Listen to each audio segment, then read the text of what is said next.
레슨 3. 밖으로 나가 실패도 맛보아라. 실패야말로 보다 현명하게 다시 시작할 유일한 기회다. 그녀는 26년 동안 매달 신용카드 대금을 갚느라 고생했다. 그녀는 25번이나 직장을 따라 이사했다. 그녀는 18번이나 해고를 당했다.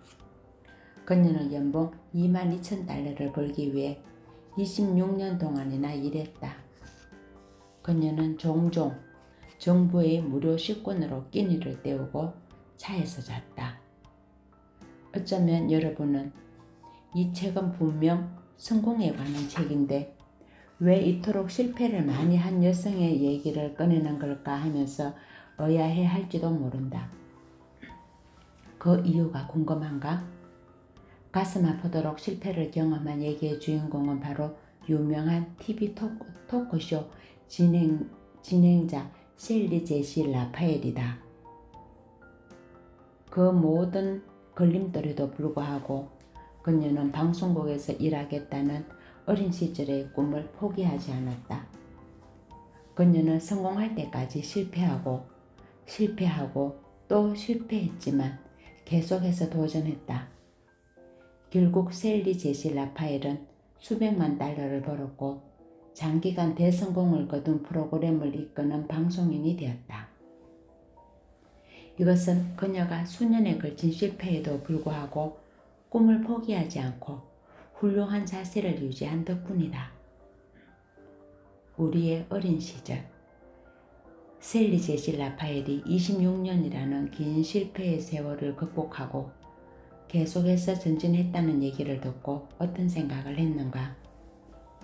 여러분의 어린 시절을 돌아보면 여러분도 거듭되는 실패에 굴하지 않은 사람이었다는 사실을 깨달을 것이다. 처음으로 자전거를 배우던 때를 기억하는가? 균형을 잡고 자전거를 타기까지 시간이 좀 걸리지 않았는가? 아마 처음에는 수없이 실패하고 몸에 상처를 입으면서도 계속해서 자전거를 타기 위해 노력했으리라. 그 영광의 상처 앞에서 우린 그 어린 시절에 실패에 관해 중요한 교훈을 배웠다. 기억하는가? 여러분이 연습하는 동안 부모님이나 형제가 계속 소리를 지르면서 용기도 주고 균형을 잃을 때마다 붙잡아 주었을 것이다. 조금은 두렵기도 했지만 굉장히 신이 나지 않았는가? 분명 성공의 순간, 혼자서 자유자재로 자전거를 타는 순간을 조바심 내며 고대했으리라. 그렇게 우리는 매일 연습한 끝에 결국 자전거를 탈 수 있게 되었다. 그렇지 않은가? 혼자서 자전거를 탈 만큼 익숙해질 때까지 무엇이 여러분에게 힘이 되어 주었을까? 그건 바로 끈기와 반복이다. 그때 여러분이 얼마나 오래 걸리는가에 신경을 썼을까? 그렇지 않다. 여러분은 틀림없이 자전거를 자유자재로 탈 수 있을 때까지 연습하려 했을 것이다.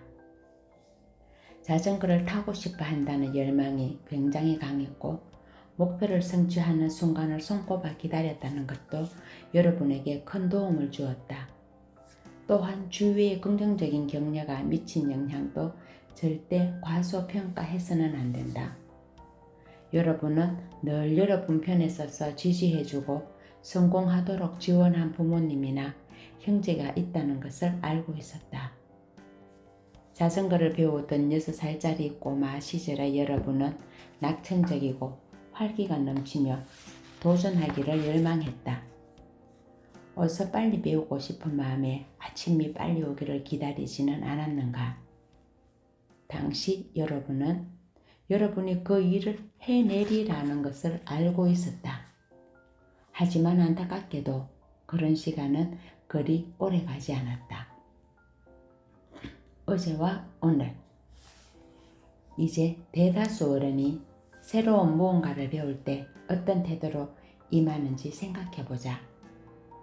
그들이 과연 낙천적이고 활기가 넘치며 도전하기를 열망할까? 우리는 모두 그 답이 아니요라는 것을 잘 알고 있다. 예를 들어 성인으로 구성된 어느 팀의 새로운 소프트웨어 프로그램을 배우거나 아니면 부서를 옮기라는 지시를 했다고 해보자. 이때 어떤 반응이 가장 많을까? 분명 다음과 같은 반응이 주류를 이룰 것이다. 상황을 회피하려 한다. 불평을 한다.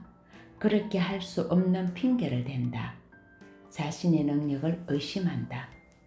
대책 없이 두려워한다.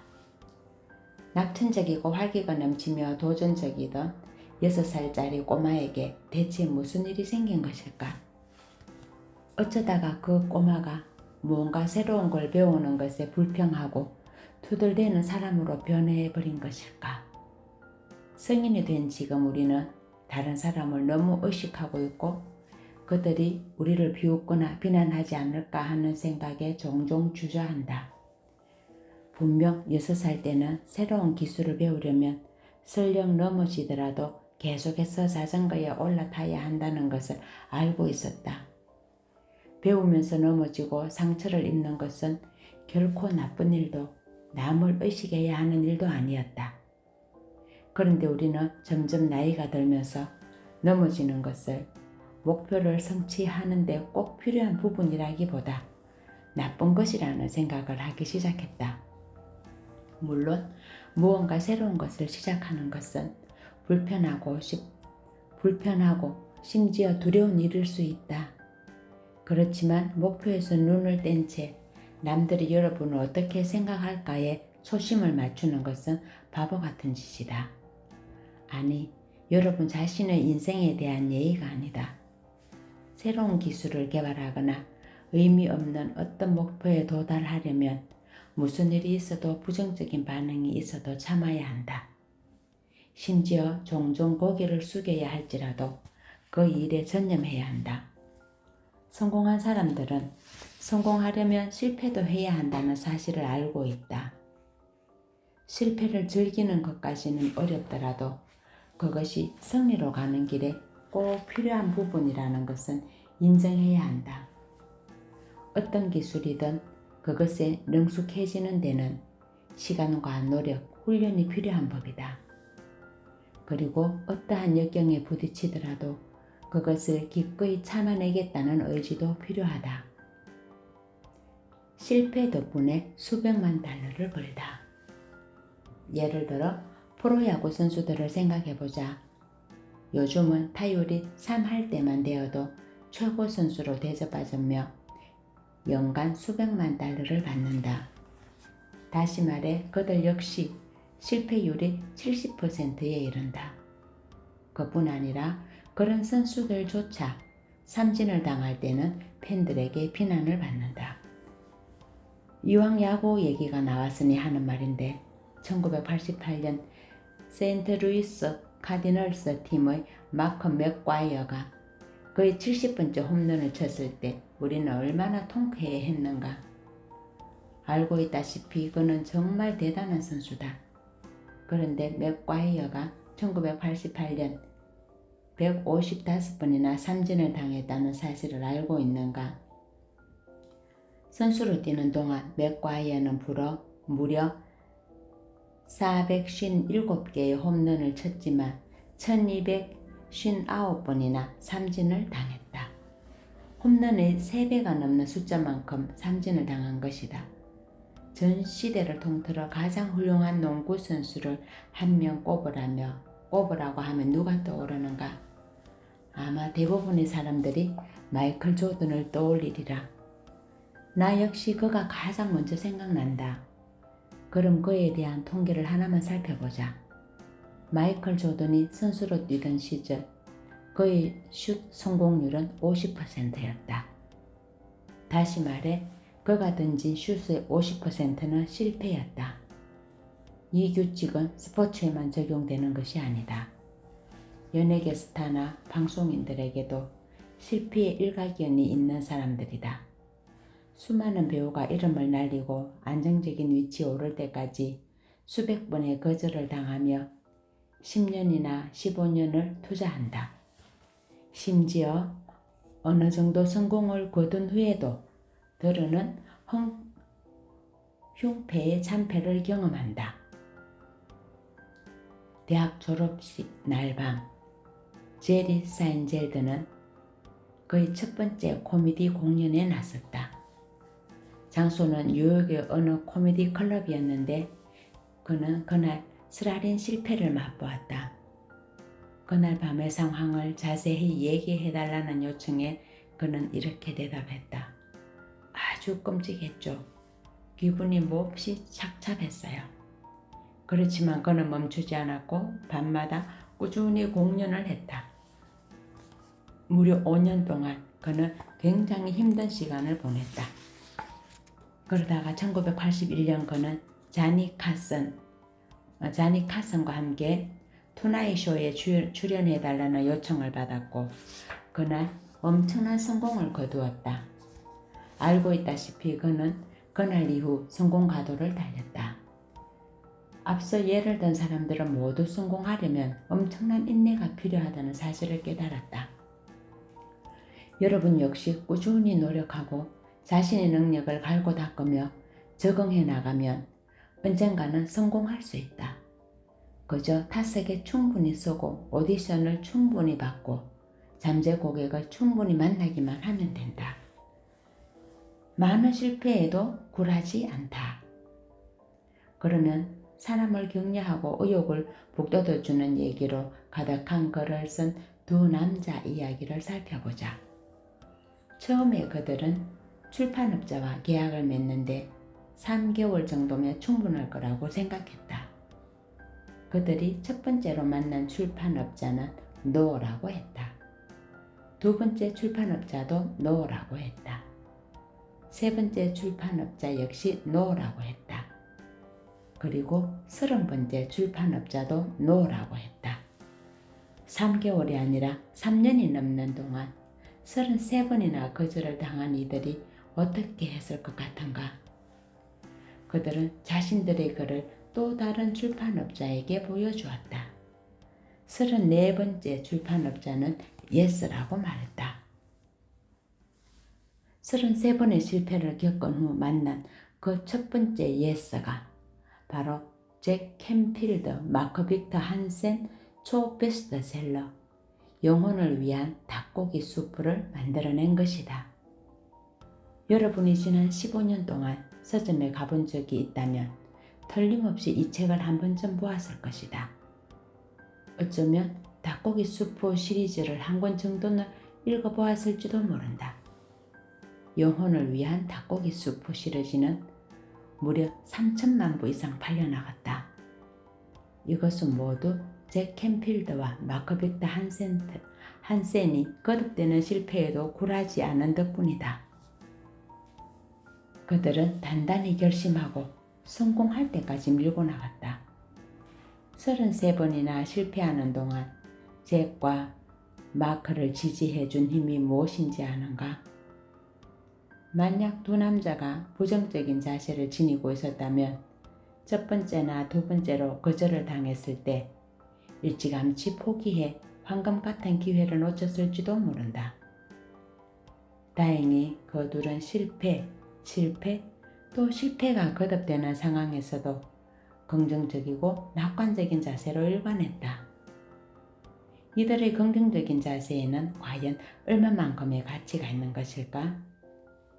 지금까지 이들에게는 $10,000,000 정도의 가치가 있었고 그것은 지금도 계속 올라가고 있는 중이다. 결과만 있을 뿐 실패는 존재하지 않는다. 미국의 성공적인 방송 진행자 러실 람바우도 그 긴 실패의 세월을 참고 견뎌야 했던 인물 중 하나다.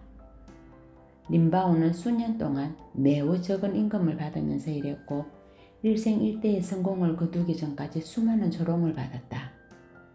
12년 동안 이 라디오 저 라디오를 떠돌면서 안정적인 자리를 찾지 못한 그는 결국 그 업계에서 쫓겨나고 말았다.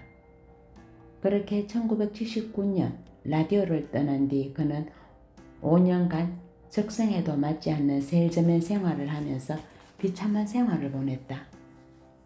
1984년 그는 다시 방송인으로 돌아왔고 우리가 알다시피 이후 전설적인 인물이 되었다.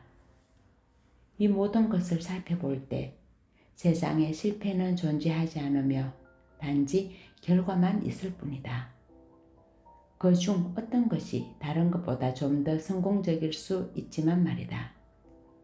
실패는 이제 여러분이 마지막으로 접어들었으며 성공할 수 없음을 의미하는 것이 결코 아니다. 성공이 불가능한 때는 오로지 도중에 그만둘 때뿐이다. 중단은 곧 마지막을 뜻한다.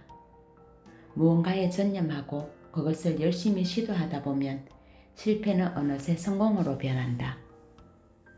절대 포기하지 마라. 1990년대 초 미드웨스턴사의 경영주가 우리 사무실에 직접 전화를 걸어 내 연설 스케줄과 우리 회사의 제품 및 출판물에 대해 문의를 했다. 그와 전화로 이야기를 나눈 나는 즉시 정보를 보내주었다. 그 다음에 다시 통화할 때 그는 아직 고려 중이며 결정을 내리지 못했다고 말했다. 처음에는 매주 통화를 했지만 아무런 성과가 없었다. 이후에는 한 달에 한 번씩 통화를 했고 여전히 별다른 성과가 없었다. 우리는 몇 년 동안 그 신사에게 꾸준히 전화를 걸었다. 더불어 매 분기마다 회보와 전단지를 보냈지만 우리는 거듭해서 실패를 맛보았다. 그러다가 1998년 봄 그 회사의 대리인이 우리에게 전화를 걸었고 나는 그 회사의 한 세일즈 미팅에 동기부여 프로그램을 제공하기로 했다. 나중에 나는 경영주를 직접 만났는데 그 자리에서 그가 말했다. 당신의 끈기에 깊은 인상을 받아서 당신의 사무실에 있는 사람이 끊임없이 전화를 걸었지요. 그는 절대 포기하지 않더군요. 우리는 비록 수년간 실패의 세월을 견뎌야 했지만 그만큼의 성과를 얻었기에 결과적으로 그 시간은 충분히 가치가 있었다. 핵심적인 질문. 만약 여러분이 기대하는 결과를 얻지 못하고 있거나 연거푸 실패하고 있다면 여러분 자신에게 다음의 질문을 해보라. 1. 내 시간표가 비현실적인가? 어쩌면 여러분은 지금 필요한 단계를 뛰어넘어 당장 엄청난 성공을 거두고 싶어 할지도 모른다. 안 됐지만 성공은 한 번에 한 단계씩 올라갈 때라야 비로소 얻을 수 있다. 그리고 다음 단계에 오르는데 어느 정도의 시간이 걸릴지는 알 수 없다. 성공을 기대한다면 끈기와 인내심을 발휘해야 한다. 더불어 자신을 다른 사람과 비교하고 싶은 유혹도 이겨내야 한다. 여러분이 남보다 앞서갈 수도 있고 더 뒤처질 수도 있다. 어떤 상황이든 계속 훌륭한 자세를 유지하면서 행동을 취하고 적응해 나가라. 그러면 여러분에게 원하는 결과가 다가올 것이다. 2. 내가 정말로 전념하고 있는가? 여러분은 목표를 달성하기 위해 열정에 불타고 있는가? 만약 그렇다면 필요한 일은 무엇이든 하겠다는 의지를 다지고 목표를 달성하기 전까지는 절대 포기하지 않겠다고 결심해야 한다. 물론 지금 하는 일이 정말로 좋아하는 것이라면 그 일에 전념하는 것이 훨씬 더 쉬울 것이다. 여러분의 열정을 다하라. 목표를 향해 계속 전진하고 도중에 그만두겠다는 생각은 절대 하지 마라. 3. 내 주위에 의욕을 꺾는 요소가 너무 많은가? 성공적인 결과를 얻지 못하면 누구나 실망스러운 법이다. 그렇기 때문에 주변을 나를 지지해주고 내 성공을 믿어주는 사람들로 둘러쌀 필요가 있다. 너무 비판적이거나 자기 인생을 위해 아무런 노력도 기울이지 않는 부정적인 사람들과 어울리다 보면 여러분의 에너지와 열정마저 빼앗기고 만다. 그러므로 여러분을 격려해주고 여러분이 성공을 향해 나아가도록 지지해주는 사람과 관계를 맺어야 한다. 4. 성공할 준비가 되어 있는가? 어떤 경우에든 성공을 하려면 준비 과정이 필요하다. 여러분은 지금 목표를 성취하는 데 필요한 것을 배우기 위한 과정을 밟고 있는가? 그 과정은 독서, 테이프와 CD 듣기, 강연 듣기, 그리고 자기 분야에서 크게 성공한 사람들과 서로 협조 관계 맺기를 의미한다. 또한 여러분과 함께할 멘토를 찾는 것이 될 수도 있다. 성공을 거둔 사람들은 항상 자신의 기술을 연마하는 데 많은 시간을 투자한다. 사람들이 기대한 만큼 성공하지 못하는 이유는 성공에 대한 필요한 적응 과정을 거치지 않고 똑같은 일만 반복하기 때문이다. 그러므로 배울 준비를 하라. 그 분야에 대해 아직 통달하지 못했음을 인정하고 계속 전진하게 해줄 근원을 찾아라. 5. 기꺼이 실패할 용의가 있는가? 성공으로 가는 길에 실패는 반드시 필요한 것이라는 사실을 인정하라. 여러분은 분명 성공하기 전에 패배를 맛볼 것이다. 가장 귀중한 교훈은 실패에서 나온다는 사실을 우리는 이미 알고 있다. 실패는 성공에 반드시 필요하다. 그러므로 실패에 정면으로 부딪히고 그것이 성공으로 가는 과정의 한 부분임을 이해하고 받아들여야 한다. 그래야 실패가 여러분에게 그다지 큰 영향을 끼치지 못한다. 여러분이 실패를 두려워하지 않는다면 여러분은 성공을 위한 올바른 길에 들어선 셈이다. 목표를 달성하는 과정에서 실패는 피할 수 없고 동시에 그것은 꼭 필요한 부분이라는 사실을 받아들여라. 패배를 통해 배우면 결국 승리한다. 실패는 성공을 위해 반드시 거쳐야 할 적응 단계를 알려주는 배움의 과정이다. 그러므로 절대 실패를 회피하려 하지 마라. 그것은 여러분이 아무런 위험도 감수하지 않겠다는 뜻이며 이 경우 여러분이 이룰 수 있는 것은 아무것도 없다. 우리는 오페라 가수 베버리 실즈의 말을 되새겨볼 필요가 있다. 실패하면 실망스러울 수 있다. 그렇지만 계속해서 노력하지 않으면 그 실패는 곧 당신의 운명이 될 것이다. 여러분이 가진 것을 모두 팔 수는 없으며 모든 투자에서 수익을 올릴 수도 없다. 크게 성공을 거둔 사람들에게조차 인생은 승리와 실패의 연속이다. 인생의 승자들은 걷기 전에는 기어야 하고 달리기 전에는 걸어야 한다는 사실을 알고 있다. 우리가 새로운 목표를 세울 때마다 새로운 실패가 따르기 마련이다. 실패를 일시적인 걸림돌로 여기고 그것을 극복하기 위해 도전할 것인지 아니면 영원히 뛰어넘을 수 없는 걸림돌로 단정할 것인지 전적으로 여러분에게 달려있다. 패배를 통해 배우겠다는 자세로 여러분이 바라는 결과를 얻는 데 초점을 맞추면 여러분은 결국 실패를 승리로 이끌 것이다. 레슨 4. 네트워크 구축이 승리를 안겨준다. 남들이 원하는 것을 얻도록 열심히 도와줄 때 당신이 바라는 모든 것을 얻을 수 있다. 1990년 가을, 나는 내 사업에 영원히 놀라운 연쇄 반응을 일으킨 주인공 프리랜서 카피라이터 스튜어트 카멘을 만났다. 지금부터 내게 커다란 영향을 미친 그와의 만남으로 무슨 일이 일어났는지 들려주고자 한다. 1992년 스튜어트 카멘은 회복, 생각하라, 그리고 부자가 되라 의 글을 기고하고 있었다. 그 회보는 스튜어트의 제안으로 나와 관련된 기사를 일면에 실었고 그때 내가 변호사에서 동기부여 연설가로 변신한 과정을 자세히 소개했다. 그와 더불어 그 회보를 출간하는 회사와 Attitude is Everything 상품의 판매 계약을 맺었다. 그 덕분에 놀랍게도 수천 가지의 아이템이 팔려나갔다. 그뿐 아니라 생각하라 그리고 부자가 되어라에서 내 기사의 일부를 출판하면서 나는 독자들에게 수많은 전화를 받았고 몇 개의 연설 계약을 맺기도 했다.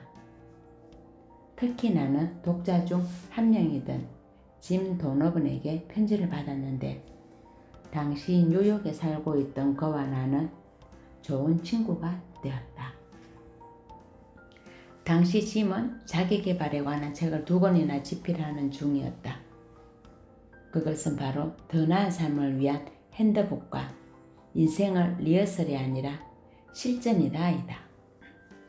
이 모든 일은 내가 스튜어트 카멘이 속한 네트워크 안으로 들어가는 것에서 비롯됐다. 이후 내 네트워크는 생각하라 그리고 부자가 되어라 네트워크, 짐 도너번 네트워크로 확장되었다. 네트워크를 구축하는 것은 그야말로 놀라운 힘을 발휘한다. 기회만 주어진다면 훗날이 아니라 지금 더 빨리 성공하고 싶지 않은가? 그 팁을 알려주겠다. 여러분의 노력을 배가하고 그에 따른 결과를 얻는데 들어가는 속도까지 배가하는 방법은 바로 네트워크를 구축하는 일이다. 이때 인간관계를 보다 단단하게 구축할수록 성공 기회는 더욱 늘어난다. 네트워크로 얻는 혜택. 성공은 분명 여러분 자신에게서 비롯되지만 사람들과 관계를 맺고 협력하면 한 단계 더 높은 성공을 거둘 수 있다. 쉽게 말해 여러분 혼자의 힘만으로는 커다란 성공을 거두기가 어렵다. 네트워크를 구축하는 것이 중요한 이유가 여기에 있다. 나는 네트워킹을 서로 간의 이익을 위해 사람들과 발전적인 관계를 맺는 일이라고 정의한다. 네트워크를 구축하면서 비즈니스적인 면에서 다음과 같은 혜택을 얻는다. 새로운 고객과 사업 파트너를 만난다. 고용 기회를 확대한다. 중요한 자리에 적합한 사람을 찾을 수 있다. 귀중한 정보와 자료를 얻는다. 문제를 해결하는 데 도움을 받는다. 네트워크를 구축하면 개인적인 면에서 다음과 같은 혜택을 얻는다.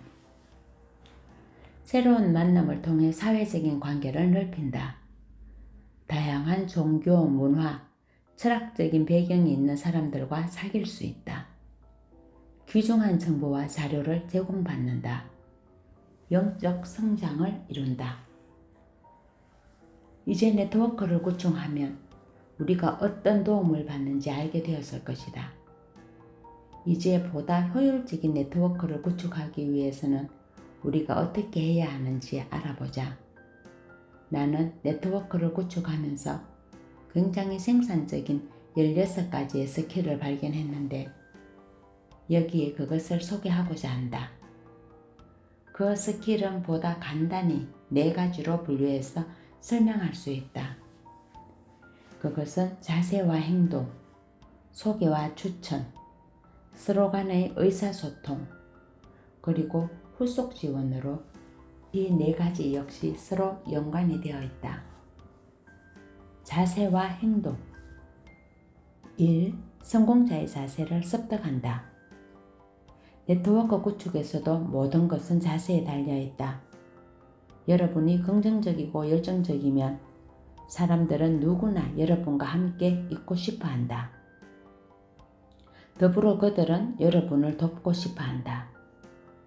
반면 여러분이 우울해하고 부정적이면 사람들은 여러분을 피하는 것은 물론 그들의 친구와 동료를 소개해 주려 하지 않는다. 2. 그룹 및 단체 활동에 적극 참여한다. 효과적인 네트워크와 인간관계를 구축하려면 명단을 작성하고 자신의 책임을 다하며 모임에 열심히 참여하는 것 이상의 노력이 필요하다. 즉 자신의 시간을 쪼개 그룹에 기여하고자 열심히 노력하고 있음을 보여주어야 한다. 이를 위해 여러분은 어떤 일을 할 수 있을까? 가령 초보자들을 위해 소속한 협회의 임원으로 활동하거나 사무원이 될 수 있으며 그 밖에 다른 지원을 할 수도 있다. 여러분이 소매를 걷어붙이고 열심히 일하면 그 모습을 보면서 다른 회원들이 여러분을 존경할 것이다. 나아가 여러분이 사람을 대하는 기술이나 여러분의 성격, 가치관, 그리고 자세를 모범으로 삼는다. 이점에서 다시 스튜어트 카멘의 이야기로 돌아가 보자. 그는 광고 대리인들과 사귀고 싶어서 1994년 롱아일랜드 광고클럽에 가입했다. 그는 가입하자마자 그룹 미팅에 적극 참여했고 다양한 프로젝트의 지원자가 되어 있는지 물어볼 때마다 손을 들었다. 그야말로 적극적으로 클럽 활동에 몰두한 것이다. 그렇게 6개월이 흐르자 어느 날 어떤 사람이 그에게 다가와 물었다. 당신이 좋은 사람이라고 들었소. 일도 열심히 하고 늘 활력이 넘친다고 하더군요.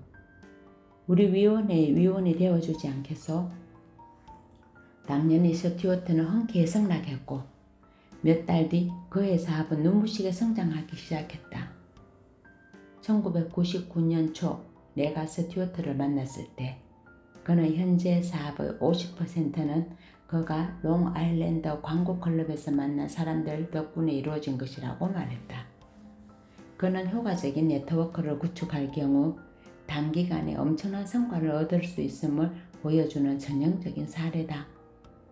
3. 자신의 네트워크에 속한 사람들을 위해 봉사한다. 네트워크를 구축하고 그로부터 혜택을 얻고자 할 때 남을 돕는 것은 굉장히 중요한 역할을 한다. 여러분은 항상 남이 내게 어떤 이득을 줄까가 아니라 내가 남에게 무엇을 줄 수 있을까를 생각해야 한다. 여러분이 주는 사람이 아니라 받기만 하는 사람이라는 인상을 남기면 사람들은 여러분을 도와주려 하지 않을 것이다. 남을 위하는 것, 나아가 남에게 주는 것이야말로 여러분이 혜택을 누리는 최상의 방법이다. 그러면 여러분은 네트워크에 속한 사람들에게 무엇을 주어야 할까? 우선 사업 파트너나 잠재 고객을 소개해 주는 것부터 시작하라. 그리고 네트워크에 속한 사람들이 관심을 보이는 분야의 기사와 정보를 모두 모아라. 나는 네트워크 구축하며 마크 르블랑이 떠오른다. 마크는 사업을 확장하고 싶어하는 사업가나 보다 많은 상품 및 서비스를 판매하려 하는 세일즈맨에게 연설을 하는 사람으로 그는 자신의 네트워크를 효과적으로 구축했다. 사실 나는 마크에게 많은 사람을 소개해 주었다. 그 이유가 궁금하지 않은가? 왜냐하면 서비스 정신이 몸에 밴 그가 재능을 갖추었고 무엇보다 내게 힘을 주었기 때문이다.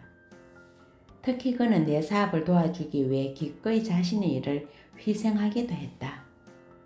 마크 역시 자신의 네트워크에 속한 사람들 중에서 내게 도움이 될 만한 사람들을 소개해 주었다. 그뿐 아니라 그의 연설을 듣기 위해 온 청중에게 내가 만든 상품들을 많이 나눠주었다. 내가 볼 때 마크야말로 남에게 주고 또 주는 사람이었다. 그래서 그런지 사람들은 누구나 마크를 도와주고 싶어한다. 이는 그의 사업이 나날이 번창하는 이유이기도 하다. 성경에 나오는 다음의 구절은 정말 맞는 말이다. 주어라. 그러면 너희도 받을 것이다. 소개와 추천. 4. 사람을 소개할 때에는 자신의 이름을 건다. 누군가의 만남을 주선할 때는 양쪽 다 여러분을 소개해 준 사람으로 기억한다는 사실을 잊지 않아야 한다. 예를 들어 여러분이 존 스미스를 제인 존스에게 소개해 준다고 가정해보자. 여러분은 아마 존에게 이렇게 말할 것이다. 제인에게 전화해서 제가 소개해 주었다고 말하세요. 어떤 경우에는 여러분이 직접 제인에게 전화를 걸어 존이라는 사람이 그녀에게 전화를 할 거라고 미리 알려주기도 한다. 이렇게 서로를 소개해 준 뒤에는 다시 제인과 만나거나 대화하게 되었을 때 존이 전화를 했는지 이후에 어떻게 되었는지 물어보라. 여러분이 제인을 마음으로 보살피고 있으며 그녀의 사업이 성장하도록 돕고 싶어 한다는 확신을 갖게 하려면 이처럼 지속적인 관심을 기울여야 한다. 신중히 선택하되 모든 지인을 소개하려 하지 않는다. 여러분의 네트워크에 속한 사람들의 시간을 존중하라. 자격이 없는 사람을 소개해 주는 것은 결국 여러분 자신에게도 좋지 않은 영향을 끼친다. 어떤 사람을 소개해 주는 것이 여러분의 네트워크에 속한 사업 파트너에게 정말로 도움이 될 만한 일인지 자기 자신에게 물어보라. 여러분이 남에게 무언가를 제공할 때 중요한 것은 질이지 양이 아니다. 서로 간의 의사소통. 6. 남의 이야기를 잘 들어준다. 계속 자기 자신과 자신의 사업 얘기만 할 뿐 정작 여러분에게는 별로 관심이 없는 사람과 대화해 본 적이 있는가? 누구나 한 번쯤은 오로지 자신에게만 관심이 있는 사람을 만난 적이 있을 것이다. 이런 사람은 정말로 돕고 싶은 마음이 생기지 않는다. 그렇지 않은가? 여러분이 남의 도움을 외면하고 싶은 게 아니라면 대화를 나눌 때 다른 사람들의 관심사를 끌어내는데 초점을 맞춰야 한다. 그들의 직업이나 관심사에 관해 이야기를 나누라. 그러면 그들은 여러분을 배려할 줄 알고 다정하며 현명한 사람으로 여길 것이다. 결국에는 여러분 자신에 관한 이야기를 할 기회도 얻을 테니 걱정하지 마시라. 이것은 세계적인 초베스트셀러 인간관계론의 저자 데일 카네기의 101 법칙에 들어있는 것인데 그 효과는 정말 굉장하다. 7. 종종 사람들에게 전화를 걸어 신경 쓰고 있음을 보여준다. 어느 날 갑자기 누군가가 여러분에게 전화를 걸어 이봐, 그냥 생각이 나서 전화했어. 어떻게 지내나? 라고 물으면 어떤 기분이 들까? 아마 날아갈듯이 기분이 좋을 것이다. 그렇다면 그런 전화를 기다릴 게 아니라 우리가 더 자주 전화를 거는 것은 어떨까?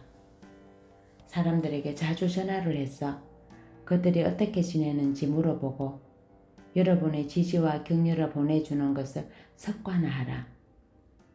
그것은 여러분이 그런 대접을 받고 싶다는 무언의 신호이자 여러분이 그들에게 관심을 기울이고 있음을 보여주는 몸짓이기도 하다.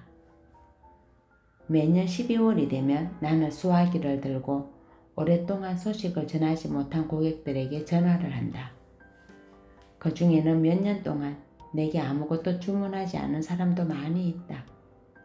그저 안부를 묻기 위한 전화이므로 통화 분위기는 매우 즐겁고 유쾌하다. 나는 저절로 그들에게 무언가를 팔려고 노력하지 않는다. 다만 과거에 내게 도움을 주어 감사하다는 말을 전하고 그들이 개인적, 사업적으로 어떻게 지내는지 궁금해하며 질문할 뿐이다. 그러다가 상대방이 주문을 하면 그야말로 금상첨화다. 물론 상대방이 주문하지 않아도 괜찮다.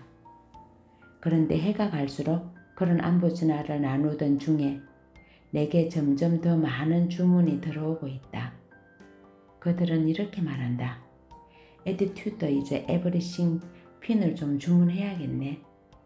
우리 회사에서 6개월 동안 세일즈 미팅을 할 예정인데 당신이 와서 강연을 해주었으면 하더군요. 오해하지 마시라. 결단코 그건 내 교모한 판매 전략이 아니다. 나는 사람들이 내게 주문해 주기를 바라면서 전화를 건 적이 없다. 정말로 그들이 어떻게 지내는지 궁금할 뿐이며 주문은 그들에게 연락을 했다가 우연히 얻은 부산물에 불과하다. 8.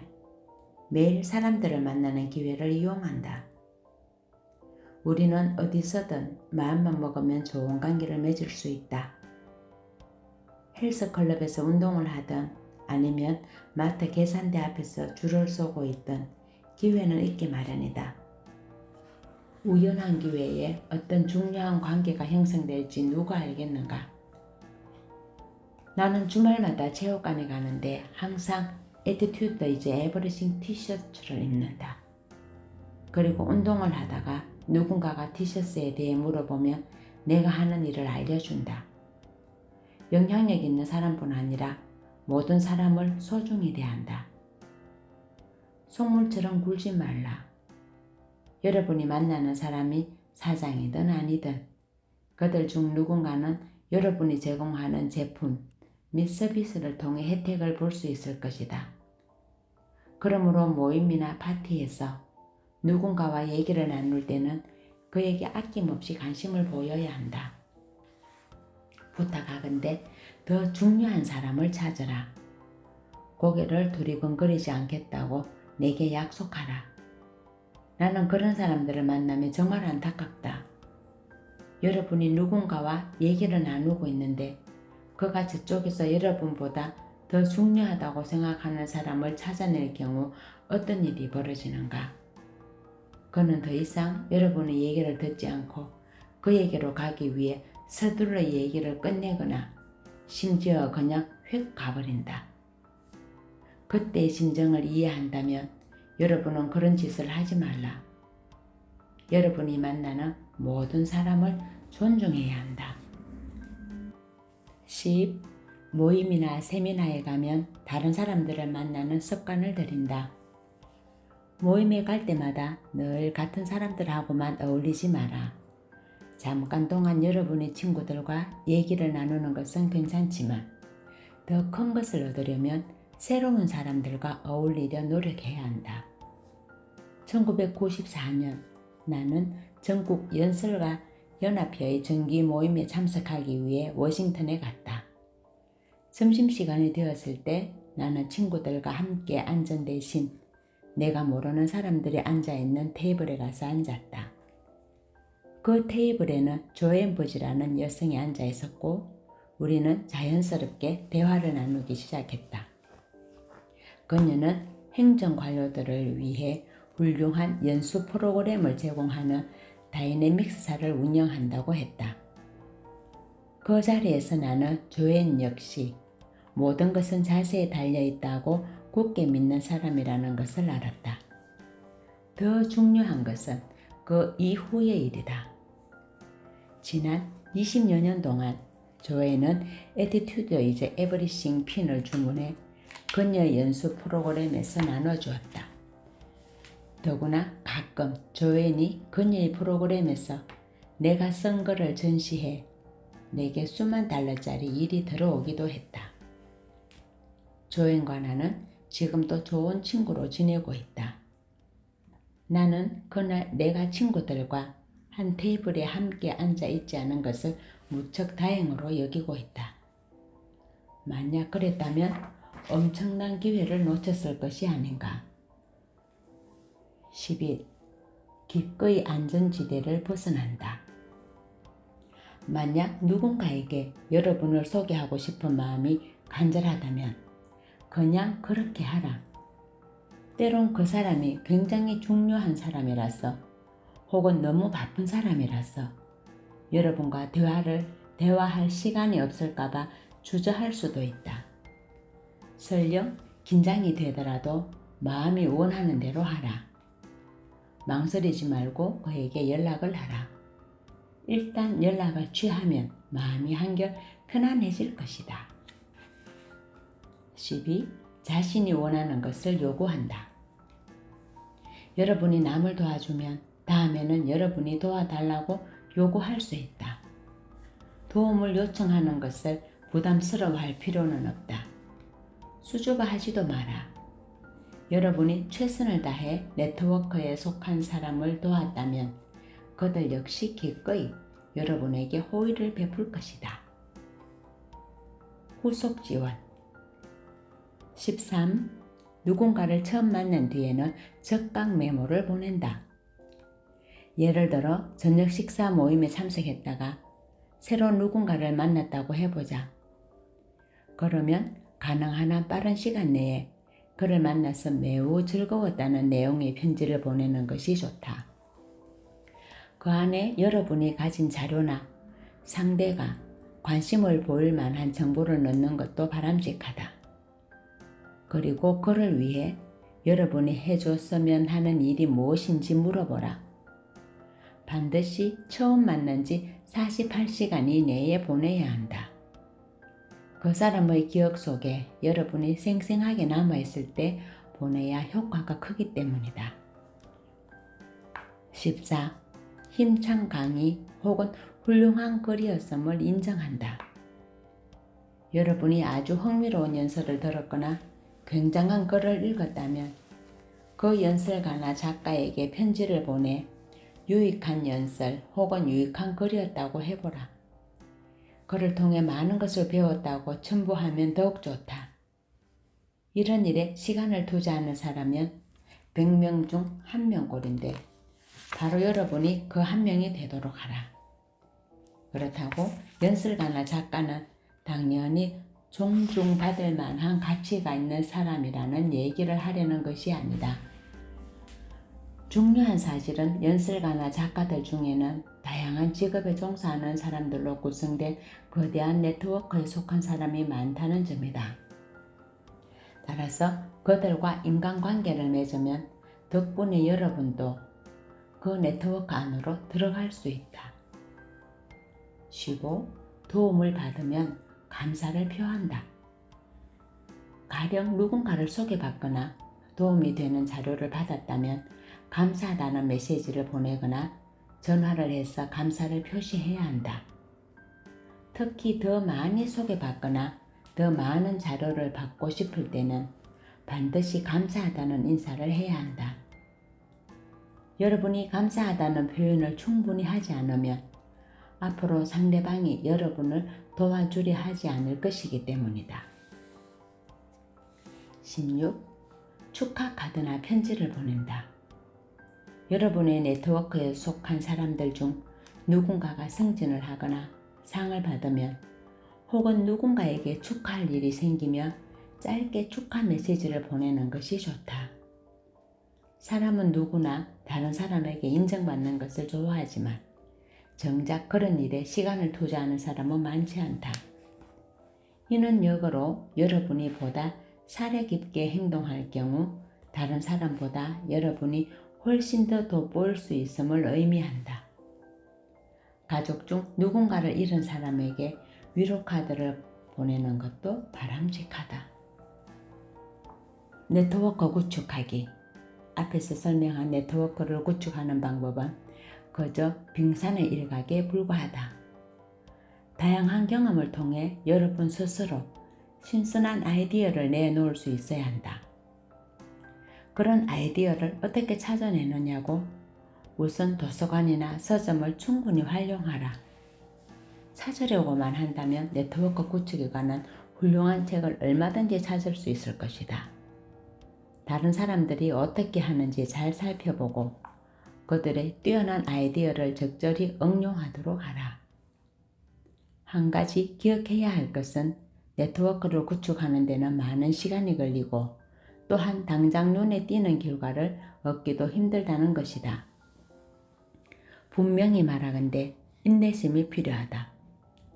인간관계를 탄탄하게 다지고 그것을 계속해서 넓혀나가야 한다. 커다란 보상을 받고자 한다면 반드시 그만한 노력을 기울이는 것이 마땅하다. 마지막으로 강조하고 싶은 말은 훌륭한 네트워크를 구축하는 스킬만으로는 여러분이 속한 분야에서 최고가 될 수 없다는 점이다. 설령 여러분이 굉장히 사교적인 사람일지라도 그 재능을 열심히 갈고 닦으며 꾸준히 배우려 노력하지 않으면 실망스러운 결과만 얻을 것이다. 이제 앞으로 나아가라. 네트워크를 구축하는 스킬을 습득해 그것을 당장 실천에 옮겨야 한다. 여러분의 네트워크에 속한 사람들을 도와주고 네트워크를 확장하는 일에 전념하라. 그러면 여러분은 여러분이 성공하는 것을 도와줄 탄탄한 네트워크를 구축할 수 있다. 에필로그. 자세를 바꾸면 인생이 달라진다. 환경을 바꾸려면 먼저 생각을 바꿔라. 2006년 7월 28일 애틀랜타 조지아.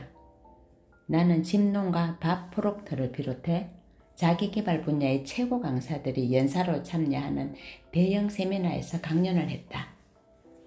그날 나는 애틀랜타에서 온 수백 명 앞에서 자기개발 분야의 전설과도 같은 인물들과 함께 강연을 한 것이다.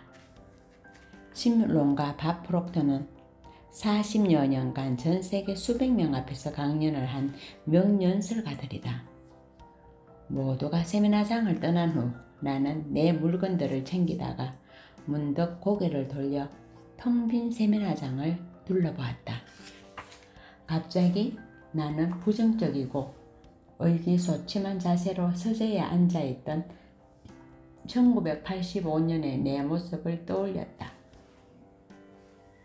당시 짐롱과 밥 프록터의 라디오 프로그램을 막 듣기 시작한 내가 20여 년의 세월이 흐른 뒤 그들과 함께 무대에 오르는 영광을 누리면서 감회가 남달랐던 것이다. 나는 혼자 생각했다. 내가 어떻게 이토록 변화할 수 있었을까? 그때 내 귓가에 크고 분명하게 대답이 들려왔다. 그 모든 것이 내가 자세를 바꾼 덕분이구나. 자세를 바꾸는 순간 열정의 불꽃이 튀기 시작한다. 더불어 여러분의 눈앞에 새로운 가능성이 펼쳐지면서 활력이 넘친다. 그 다음엔 행동하는 것만 남는다. 여러분이 목표 달성을 위해 행동하면 아주 특별한 결과를 얻을 수 있다. 사람들이 흔히 자세를 바꾸면 인생이 달라진다고 말하는 이유가 바로 여기에 있다. 그렇다고 내가 지난 20여 년 동안 성공만 거둔 것은 아니다. 내가 성공만 했다고 말한다면 그건 여러분을 속이는 것이다. 나 역시 내게 주어진 패배와 걸림돌의 몫을 참고 견뎌야 했다. 그러나 이 책에서 설명한 성공 규칙들이 내게 용기를 주었고 앞으로 나아가도록 안내자 역할을 하면서 힘을 주었다. 당신의 인생을 스스로 컨트롤하라. 시간을 투자해 이 책을 읽은 여러분에게 박수를 보낸다. 그것은 여러분이 자신의 잠재력을 개발하는 데 진정으로 관심이 있음을 보여주는 증거다. 하지만 이 책을 읽는 것은 여러분이 원하는 인생을 살아가기 위해 필요한 1단계 행동에 지나지 않는다. 여러분의 인생에 커다란 변화를 불러일으키고 무언가를 창조하는 길에 올라서려면 성공 규칙에 초점을 맞추고 그에 상응하는 행동을 해야 한다. 아마 여러분은 전체 인구의 5%만 커다란 성공을 거둔다는 통계를 본 적이 있을 것이다. 왜 그런 결과가 나온 것일까? 나 역시 그것이 궁금해서 지난 20여 년 동안 연구를 했고 결국 다음의 사실을 확신하게 되었다. 이 책에서 설명하는 성공 규칙을 매일 적용하는 사람이 드물다. 자신의 생각이 현실화될 것임을 알고 늘 긍정적인 자세를 유지하는 사람이 드물다. 새로운 것에 도전할 때의 두려움에 맞서서 잠재력을 개발하는 사람이 드물다. 먹구름 속에서 밝은 태양을 찾으려 하는 사람이 드물다. 어떤 일에 전념해 긍정적인 자세로 끈기 있게 노력하는 사람이 드물다. 부디 여러분은 그 드문 사람 가운데 한 명이 되길 바란다. 여러분에게는 여러분이 꿈꾸는 것 이상의 사람이 될 가능성이 충분히 있다. 여러분의 내면에는 무궁무진한 잠재력이 있으며 그 문을 열어줄 열쇠는 바로 긍정적인 자세다. 나는 자세를 바꾼 덕분에 인생을 바꿀 수 있었다. 내가 더 나은 자세를 습관화해 큰 효과를 보았다면 여러분도 그렇게 할 수 있다. 마지막으로 댈러스 신학교 총장 찰스 스윈돌이 한 말을 여러분에게 전하고 싶다. 그는 자세가 얼마나 중요한지, 그것이 우리 삶을 어떻게 지배하는지 잘 표현하고 있다. 세월이 더해갈수록 나는 자세가 삶에 미치는 영향력을 더 깊이 깨닫는다. 내게 자세는 사실보다 더 중요하다. 자세는 과거보다, 교육보다, 돈보다, 환경보다, 실패보다, 성공보다, 남들의 생각이나 말보다, 남들의 행동보다 훨씬 더 중요하다. 자세는 외모보다, 재능이나 기술보다 더 중요하다. 그것은 회사와 교회, 집을 흥하게도 하고 망하게도 한다. 더욱더 놀라운 사실은 우리에게 매일 자세를 선택할 선택권이 있다는 점이다. 우리는 과거를 바꿀 수 없다. 다른 사람들이 어떤 특정한 방법으로 행동하는 것을 바꿀 수 없다. 우리에게 필수 불가결한 것을 바꿀 수 없다. 우리가 할 수 있는 일은 오로지 우리가 가진 줄 위에서 노는 것이며 그 줄은 바로 우리의 자세이다. 인생의 10%는 우리에게 일어나는 일로 채워지고 나머지 90%는 그 일에 대한 우리의 반응으로 채워진다. 이것은 당신도 마찬가지이며 우리의 자세에 대한 책임은 우리에게 있다. 그야말로 위력적인 말이 아닌가. 찰스 스윈돌이 제안한 대로 여러분이 가진 줄 위에서 놀도록 하라. 그것은 바로 여러분의 자세다. 이제 여러분은 자신의 자세를 스스로 컨트롤하며 인생에서 기적을 창출해야 한다. 여러분 자신의 힘을 믿고 앞으로 나아가라. 용기와 끈기를 갖고 꿈을 추구하라. 무엇보다 모든 것은 자세에 달려있다는 사실을 결코 잊지 마라. 여러분의 인생에 신의 가호가 있기를. 감사합니다.